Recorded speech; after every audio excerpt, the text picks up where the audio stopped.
Today we're going to be making a mesh deco wreath. All of the supplies came from the dollar store. Here's what you need. A mesh, a wreath frame, a wire wreath frame. You need Deco Mesh. I chose these colors, but you can use any different colors that you choose, but this is for a specific theme. Okay? You also need pipe cleaners. They have to match the theme. So these are purple sparkly ones. Everything has like a sparkle to it. And I added a little ribbon. Okay, and I'll show you what I use this for towards the end. Okay, so you need scissors. And that's about it.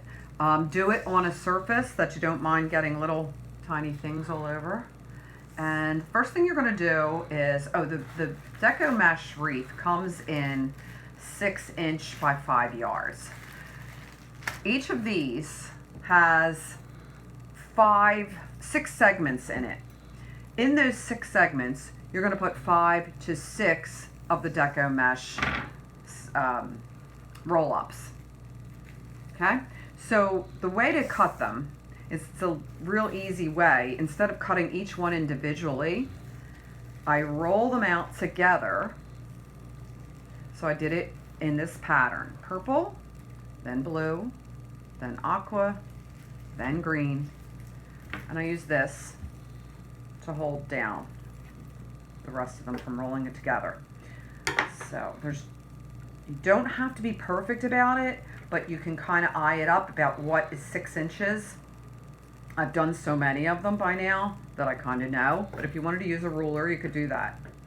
Okay. So cut through these, and it's good that they roll right up like that, and you move them to the side. And you roll out your next segment. Use your chili powder paperweight and cut.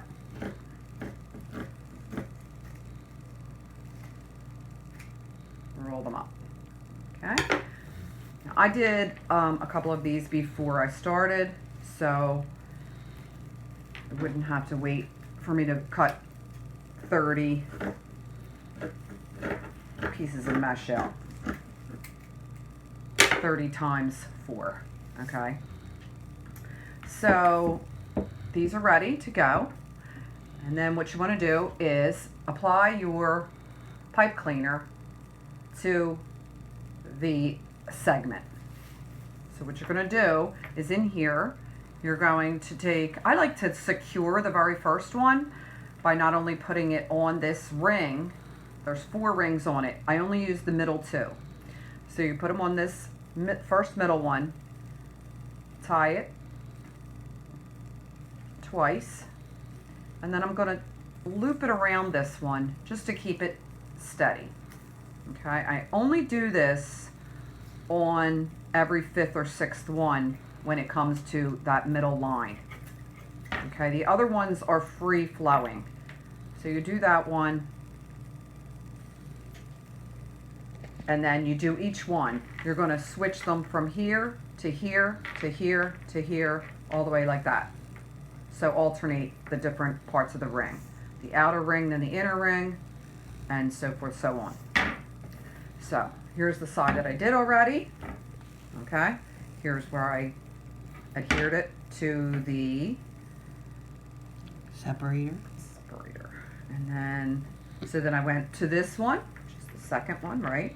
And I went to this one, and then back up here. Now these are going to slide around, so you really need to keep an eye on this. You can't like do 2 things at once when you're making this wreath. It'd be fun to do it with, you know, a couple other people that are all working on it, but you also want to concentrate on what you're doing. And after you get really good at it, you might be able to, you know, slide them around easier, but you have to concentrate. So what I did, then I'm going to show you how to roll them up. Okay, so I did each one, even though they came like this, okay, then I still have to separate them to roll them up to make the little pattern that I'm going to make. Okay, so I have all these rolls. Okay, so what I do is you take each one apart individually. Okay.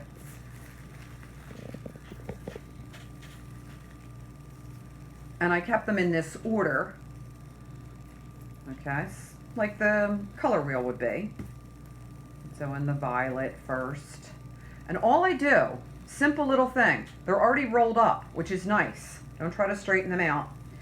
And you're gonna take the two edges and take them to the center. So they're now in the center. Then you're gonna push these two together real randomly. Don't try to be perfect about it, okay? This is not a perfect science. It's arts and crafts, okay? Take the next one. Now you have to hold this with your hand while you're doing the next one. So you press together. Try to make these two, the insides go together. At the end, you can trim these up. So don't worry about it looking like a little messy. You can always fix that later, okay? And plus, for what we're making, it's okay if it looks like that. For different ones, you might want to be more perfect, okay? So your next one is your aqua. You're rolling it together and then placing it on top of the blue. And your final one is the green. Roll them together, scrunch them up, place it on top. Okay? So now I have like what looks like a little bow. Next step is to place it on the wreath. Okay. Some people prefer to do the wrapping first and then put it on the wreath, but I found that is not helpful. So we don't want to put it on this way because that would be too bushy, right? So we're going for this look where it's straight up and down. So I did something like this. I decided that on this rung that I would put the green on top. I already have it twisted on the wreath frame. Then I twist it on top of here twice. Okay. Good and tight. And then I take the two ends and I push it to the back of the wreath. Later on, you're gonna cut those.